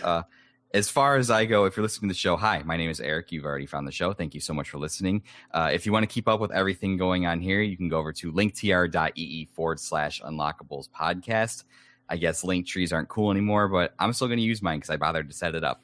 And you can find all the different podcatchers there. You can find all the social media links. Interact with me on Twitter, on Instagram, all that good stuff. And recently, too, because I wasn't ready to make this announcement, but it's already out there in the ether, we launched the Unlockables Patreon, which has been pretty cool. If you go over to patreon.com/Unlockables, I believe it's just Unlockables. I'll have to double check. I'll put it in link in the description. And if you give a couple dollars for a little extra support, you get some extra goodies, including exclusive Discord channel. You get access to special episodes that I'm making available only on Patreon. All that kind of good stuff. We're doing some fun stuff over there. So if you want to support the show, you would have my eternal love and thanks, but you don't have to. All the good main stuff that you expect from Unlockables is remaining here in the main feed, including Guiding Keys and a lot of the other main series that I have coming up. So go check that out. It's a really good time. And also in the Linktree description, join the Discord server. Both Alejandro and Nick are in the Discord server, and we have a really great group of podcasters, of people that love video games in there. And we talk about all kinds of things, from video games to food to pets to some more diabolical stuff that remains quarantined to a specific channel in the Discord that will not be mentioned. But anyways, thank you guys again so much for coming on and making the time work. This was a scheduling snafu, but we made it happen, and this was a fantastic episode. So thank you guys again so much. Yeah, thank you, Eric. It's happy to be here. Happy to do it again too. Thank you for inviting me, man. I'm just glad that y'all are okay with me staying up this late just because of me behind the past, literally.